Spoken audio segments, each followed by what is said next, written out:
Ini semuanya diungkai oleh Rasulullah dalam hadis-hadis yang unik di akhir zaman.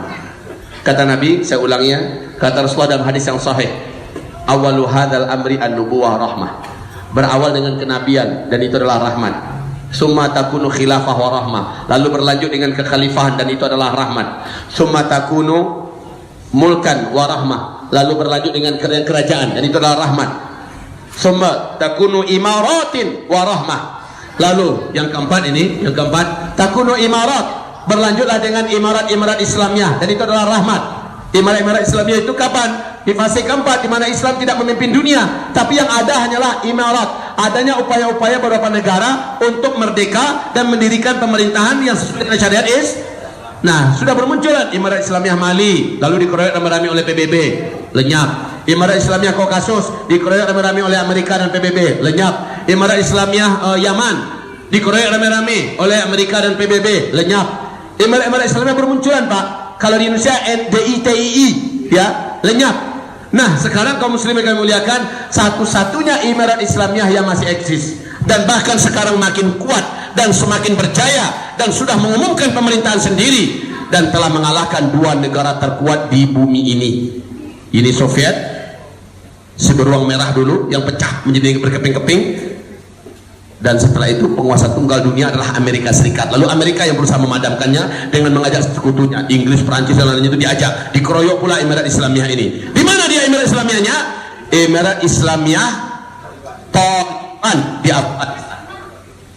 Sekarang secara resmi Amerika Serikat telah mengibarkan bendera putih mengaku kalah oleh Taliban. Allahu Akbar. Ini Emirat Islamiyah yang masih eksis, dan Emirat Islamiyah Taliban telah melenggang dengan penuh wibawa mengelilingi dunia membawa nama Emirat Islamiyah Taliban Afghanistan. Al-Quran dan Sunnah sebagai dasar pemerintahan dan undang-undangnya. Dan sekarang mereka terbukti mereka bukan pecundang ya Pak ya. Dua raksasa dunia kalah oleh mereka. Jadi ada negara yang berani melawan mereka lagi? Enggak ada.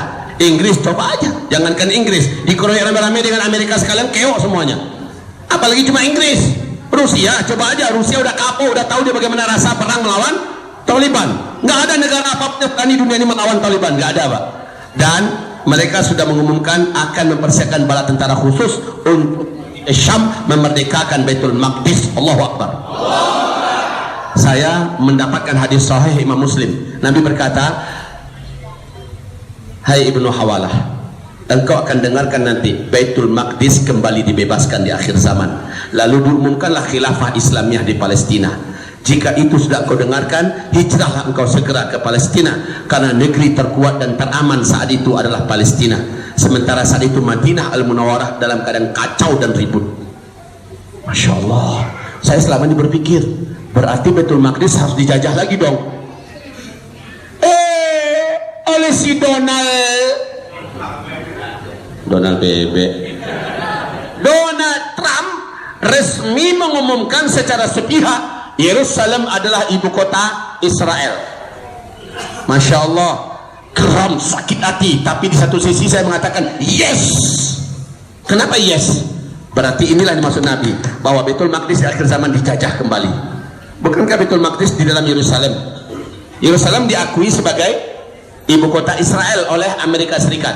Maka otomatis Yerusalem, Baitul Maqdis jatuh ke tangan musuh Allah, ya kan? Akan dibebaskan kembali oleh Allah dengan tentara terbaik dari hamba-hamba Allah terbaik yang datang dari luar. Dan ini pas dengan surat Al-Isra. Yang akan membebaskan Baitul Maqdis itu nanti bukan orang Palestina Pak, tapi tentara terbaik yang datang dari luar yang tak pernah terkalahkan. Maka yang terbukti tak pernah terkalahkan itu adalah Emirat Islamiyah Taliban. Saya yakin. Dan ciri-ciri hadis yang lain Nabi mengatakan bendera hitam yang akan berbaiat menjadi tentara terhadap Imam Mahdi nanti datangnya dari timur, dan mereka dari Khurasan. Ciri fisik mereka begini kata Rasulullah, pakaian mereka begini, jubah mereka begini, tubuh mereka kurus-kurus dan mereka tinggi-tinggi, ciri khas mereka begini, dan mereka memiliki cara tempur yang belum pernah ada manusia sebelumnya bertempur seperti mereka, dan mereka tidak pernah dikalahkan, tapi mereka selalu mengalahkan. Maka ciri-ciri itu lengkap dengan Emirat Islamiyah Taliban. Saya yakin bendera hitam itu yang dimaksud adalah Taliban yang akan berbaiat nanti dengan Mahdi. Maaf ya, bukan Indonesia. Kan banyak orang yang merasa kegeeran kan, Indonesia pun nampaknya kok. Coba cari lihat sesudah dibakar bendera hitam, Oh, bener itu berserakan di Indonesia loh. Bukan. Di Indonesia ini emang ada sejarah pertempuran kita yang tak terkalahkan. Acok kalah malah. Sementara mereka nggak pernah kalah. Dan mereka tinggi-tinggi. Aja deh badan awak. Mereka tinggi-tinggi, kurus-kurus kata Rasulullah. Awak semeter lebih sekitik. Itu besar-besar loh. Kali ini kan tidak. Akhlak mereka kata Rasulullah, ya Allah, dan seterusnya dan seterusnya. Maka kaum muslimin, baik. Kalau begitu, nampaknya sekarang sudah saling merapat semua tanda-tanda itu terjadi di zaman kita.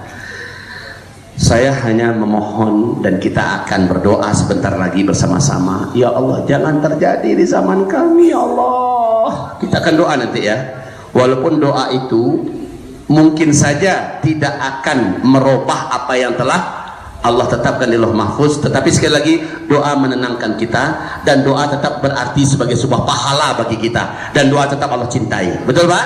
Kita tetap akan berdoa sepahit apapun ke depan kita hadapi, kita minta pada Allah sekarang, ya Allah, bila memang itu terjadi, kuatkan kami, selamatkan kami, menangkan kami. Itu yang kita minta nanti Pak. Kalau tidak terjadi Allah, maka berarti fitnahnya masih panjang. Tolong ya Allah istiqomahkan kami. Itu yang kita minta nanti.